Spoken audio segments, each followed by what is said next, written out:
ದುನಿಯಾ ವಿಜಯ್ ಅವರ 29ನೇ ಸಿನಿಮಾದ poster reveal ಆಗಿದೆ. ಕತ್ತಿ ಹಾಗೂ ಕೊಡಲಿ ಹಿಡಿದು ದುನಿಯಾ ವಿಜಯ್ ನಿಂತಿದ್ದಾರೆ. ಎದುರು ಭಾಗದಲ್ಲಿರುವ ಕಟ್ಟಡ ಬೆಂಕಿಯಿಂದ ಹತ್ತಿ ಉರಿಯುತ್ತಿದೆ. ಇದಕ್ಕೆ ಇದು ಆಳಿದವರ ಕಥೆಯಲ್ಲ, ಅಳಿದು ಉಳಿದವರ ಕತೆ ಎನ್ನುವ ಲೈನ್ ಕೂಡ ಇದೆ. ನಟನೆಯ ಹೊಸ ಸಿನಿಮಾ ಘೋಷಣೆಯಾಗಿದೆ. ದುನಿಯಾ ವಿಜಯ್ ಅಭಿನಯದ 29ನೇ ಚಿತ್ರ ಇದಾಗಿದ್ದು, ಮುಹೂರ್ತ ಕೂಡ ಇಂದೇ ನಡೆದಿದೆ. ಈ ಚಿತ್ರದ ಮೂಲಕ ಅವರ ಮಗಳು ಮೋನಿಕಾ ಸಿನಿಮಾ ರಂಗಕ್ಕೆ ಎಂಟ್ರಿ ಕೊಡಲಿದ್ದಾರೆ. ಈ ಸಿನಿಮಾಗೆ ಕಾಟೇರ ಚಿತ್ರಕ್ಕೆ ಕತೆ ಬರೆದಿದ್ದ ಜಡೀಶ್ ಹಂಪಿಯವರು ನಿರ್ದೇಶನ ಮಾಡುತ್ತಿದ್ದಾರೆ. ಅವರಿಗೆ ನಿರ್ದೇಶನದಲ್ಲೂ ಸಾಕಷ್ಟು ಅನುಭವ ಇದೆ.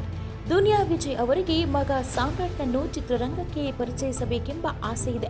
ಇದಕ್ಕಾಗಿ ಅವರು ಕೆಲ ವರ್ಷಗಳ ಹಿಂದೆ ಕುಸ್ತಿ ಹೆಸರಿನ ಸಿನಿಮಾ ಅನೌನ್ಸ್ ಮಾಡಿದ್ರು. ಆದರೆ ಸಿನಿಮಾದ ಶೂಟಿಂಗ್ ಪ್ರಾರಂಭ ಆಗಿರಲಿಲ್ಲ. ಈಗ ಅವರ ಮಗಳು ಈ ಸಿನಿಮಾದಿಂದ ಕನ್ನಡ ಚಿತ್ರರಂಗಕ್ಕೆ ಬರುತ್ತಿದ್ದಾರೆ. ಮೋನಿಕಾ ಅವರು ಸಿನಿಮಾದಲ್ಲಿ ವಿಜಯ್ ಮಗಳಾಗಿಯೇ ಚಿತ್ರದಲ್ಲೂ ಕೂಡ ಕಾಣಿಸಿಕೊಳ್ತಿದ್ದಾರೆ ಎಂದು ತಿಳಿದು ಬಂದಿದೆ.